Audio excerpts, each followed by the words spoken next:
আসসালামু আলাইকুম এভরিওয়ান, আমি আপনাদের আশা। আজকে ছিল ঈদ, সবাইকে জানি ঈদ মোবারক। জানি লেট হয়ে গেছে, কেন লেট হয়েছে সেটাই বলছি। তো দেখতে পাচ্ছেন মানে সকাল থেকে মেঘলা বৃষ্টি হচ্ছে। এখানে আমি পায়েসটা রেডি করে নিয়েছিলাম, আর এখানে রান্নাবান্নাটাও দুদিকে করেছি, কারণ কাজ অনেক বাকি রয়েছে, আমাকে কাজ করতে হবে, সেখানে আগে রান্নাবান্নাটা করে নিয়েছি। তারপরে আমি স্নান টান করে নিয়েছিলাম, তারপরে আয়াতের আব্বুরা সব গেল নামাজ পড়তে, ভিজেই গেছে। আর এখানে আমি পায়েসটা দেখলাম একটু দুধটা টেনে নিয়েছি, আমি একটু বেশি করে দুধ দিয়ে কলাগুলো কেটে রেডি করে দিয়েছি। আয়াত খুব কাকি দেওয়া হয়েছে বলে কান্নাকাটি করছিল বলে ওকে আমি একটু খাইয়ে দিলাম পায়েসটা। তারপর আমি ওকে রেডি করাতে বসেছি, কারণ আমার আর ঈদ নেই।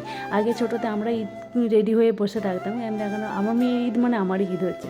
তো ওকে একটা জামা পরে দিয়েছি, এটা আমার মারা দিয়েছিল ঈদের জামা। তো ওকে এটা পরিয়ে ওকে হালকা করে রেডি করিয়ে